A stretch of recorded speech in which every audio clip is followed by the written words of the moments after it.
Bienvenidos a nuestra sesión sobre el derecho fiscal uno y en esta ocasión vamos a estar eh, concatenando todas las bases de los objetivos del derecho fiscal, qué significa, cuáles son las necesidades de este sistema tributario mexicano. Así que voy a compartir nuestro material.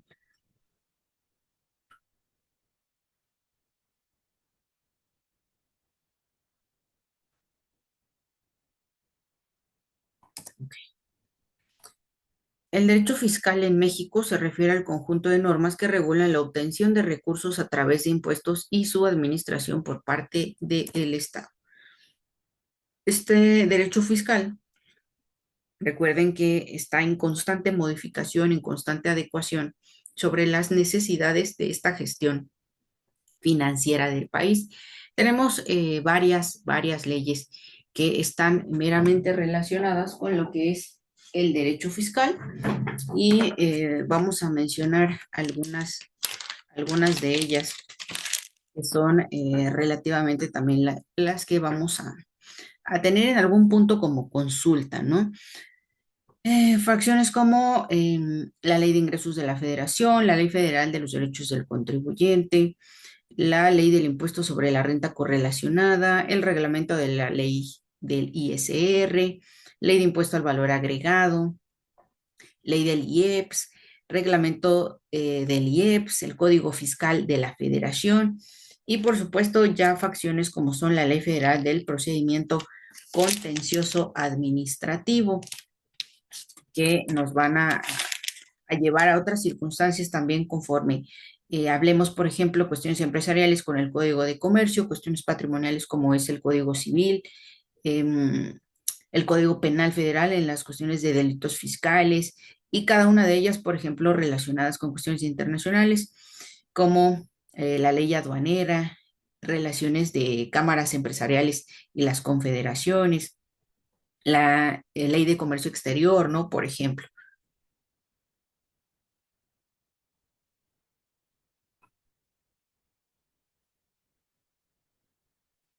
La importancia de la legislación fiscal. La legislación fiscal es crucial para establecer las bases legales en materia tributaria, garantizando la equidad y transparencia en el sistema impositivo de México.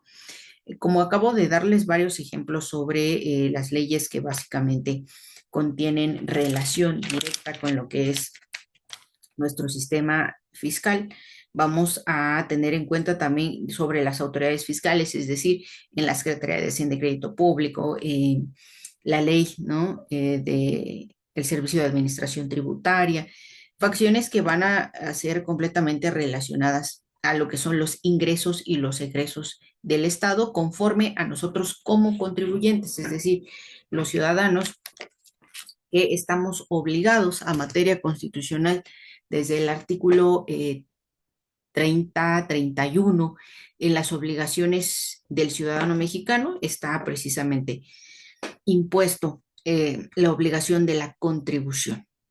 En México destacan leyes como el Código Fiscal de la Federación, la ley del ISR, la ley del IVA, que regulan aspectos fundamentales de la fiscalidad en nuestro país. Ahora, como autoridades fiscales, recordemos que mencionamos a la Secretaría de Hacienda y Crédito Público.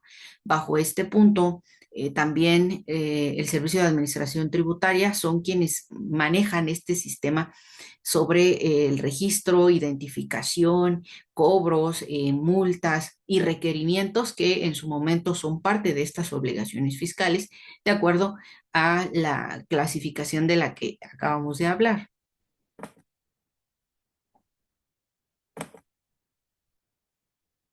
Esta clasificación de impuestos precisamente se basan en las propias características y finalidades para conocer su clasificación y es fundamental para comprender el sistema tributario del país. Los impuestos directos gravan la renta y el patrimonio de los contribuyentes, como en este caso tenemos el ISR y el IVA, y por otro lado los impuestos indirectos que recaen sobre el consumo, como el IEPS y también el IVA. Ok, los impuestos federales y estatales. Los impuestos federales son los establecidos por el gobierno como el ISR, mientras que los estatales son impuestos determinados sobre, como lo es el impuesto sobre la renta.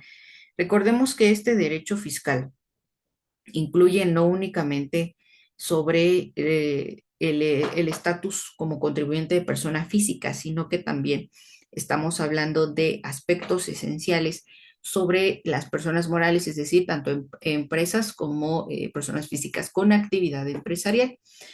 Em, Estos aspectos principales que podemos empezar a mencionar con esta clasificación es el objetivo de la regulación de las obligaciones fiscales, es decir, define las obligaciones de los contribuyentes en relación con el pago de impuestos, incluyendo la declaración, pago y seguimiento de las contribuciones. Derechos de los contribuyentes. Establece los derechos y garantías de los contribuyentes en sus relaciones con la administración tributaria. Normas y leyes fiscales. Incluye las normas jurídicas que regulan la recaudación, administración y aplicación de los ingresos públicos, y esta conlleva la relación con otras ramas del derecho, como lo mencionamos, parte del derecho administrativo, el fundamento en relación al derecho constitucional y en aspectos del derecho internacional. Entonces, esto es la base legal que permite al Estado recaudar los fondos necesarios para su funcionamiento, garantizando al mismo tiempo los derechos de los contribuyentes.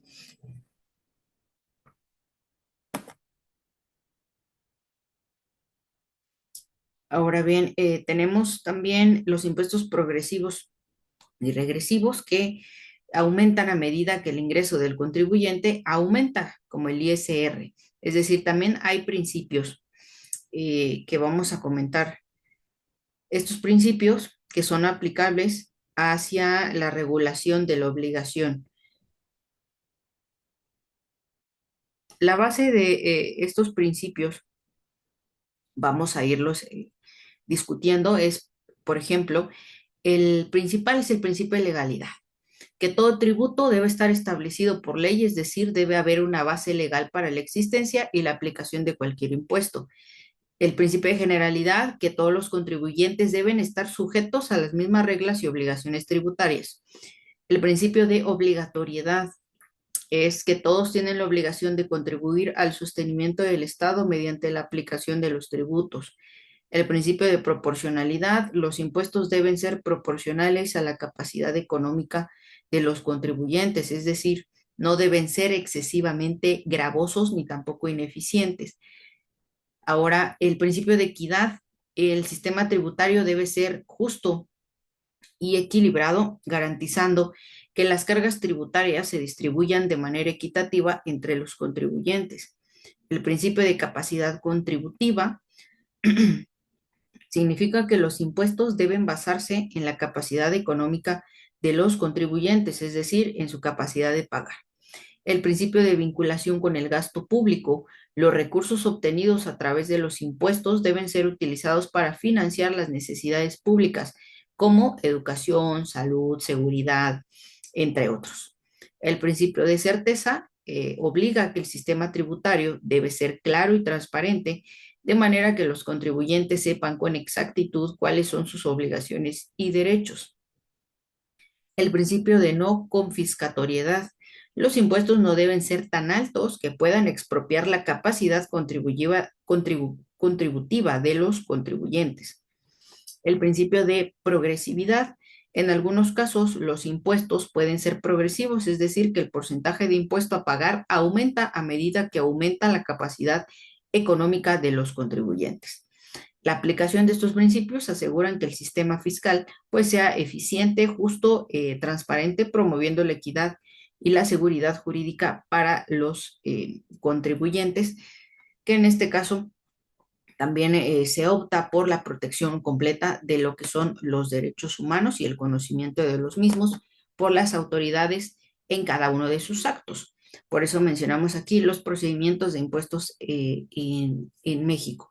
Vamos a verlos de manera eh, general, porque ya estas cuestiones van a ser un poquito más adelante en cuanto le solicite también la actividad que está pendiente en nuestra plataforma institucional. ¿Existen en este pago de impuestos deducciones? Sí, deducciones permitidas son gastos autorizados por la ley que pueden restarse de la base gravable para calcular el impuesto a pagar. Conoce cuáles son las deducciones válidas en México y cómo optimizarlas para reducir la carga fiscal. Recordemos que esto es con base también en el sistema de facturaciones para que se aplique a una tabla de estas deducciones permitidas de acuerdo al Código Fiscal de la Federación. Las infracciones fiscales en México pueden derivar en sanciones económicas y legales para los contribuyentes que incumplen con sus obligaciones fiscales. De la misma manera, en el Código Fiscal hablamos de aspectos básicos como los que tiene el buzón tributario. Ahora, los contribuyentes cuentan con diversos mecanismos para poder defender sus derechos, es decir, como la interposición de recursos administrativos o amparos, que eso es un ámbito procesal, pero estamos viéndolo de manera general para tener una idea eh, concreta de lo que significa, pues, estas bases sobre el derecho fiscal en México.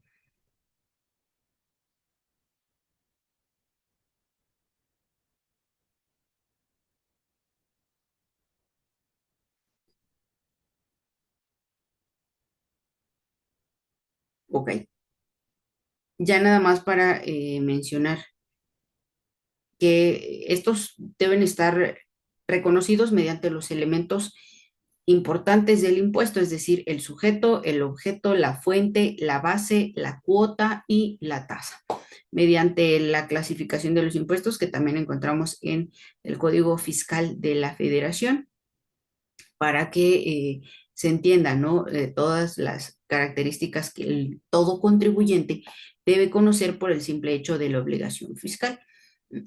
Hoy en día estamos teniendo demasiadas modificaciones sobre este sistema de restricciones en materia fiscal y la obligación de la contribución está de manera exigente en muchos aspectos sobre los ingresos de las personas físicas como trabajadores, profesionales, oficios, etcétera, como también en todas las empresas que están en México y que nos ayudan a tener productos y servicios, están meramente condicionadas también con esta facultad del Estado para el cobro y la obligación de los impuestos en cuestiones de productos o servicios.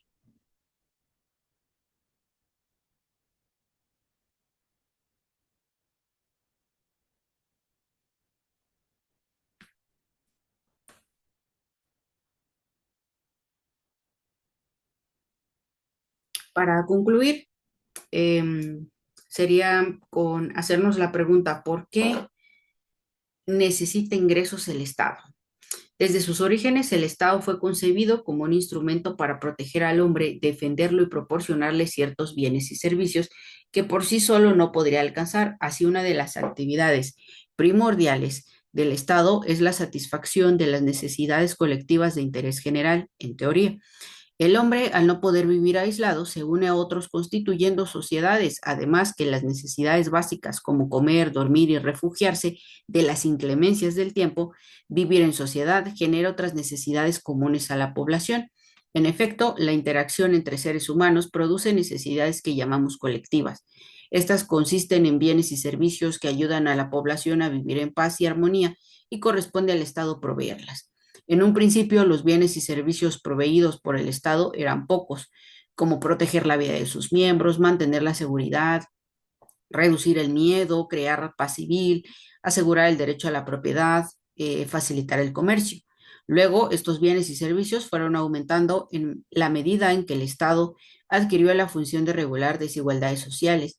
El Estado se vio obligado a proveer servicios hospitalarios, asistenciales, de vivienda, educativos, de agua potable, de transporte, entre otros. Sin embargo, en la actualidad la prestación de bienes y servicios públicos se ha convertido en una tarea de gran magnitud debido a la explosión del crecimiento demográfico y al avance de la ciencia y la tecnología. Ahora es necesario agregar actividades complejas como la construcción y administración de ejes viales, autopistas, comunicaciones aéreas, radiotelegráficas, telefónicas, satelitales, digitales y entre otras.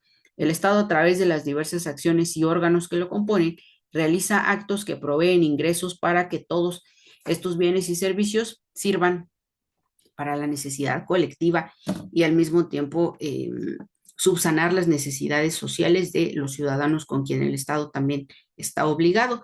Así que hoy todos los planes y programas y proyectos que tenemos por parte de nuestro gobierno pues son subsanados, son con este presupuesto, con este financiamiento que se recibe por parte de los impuestos que todos nosotros pagamos como contribuyentes. Nos vemos en nuestra siguiente sesión. Les agradezco que hayan llegado al final de este video.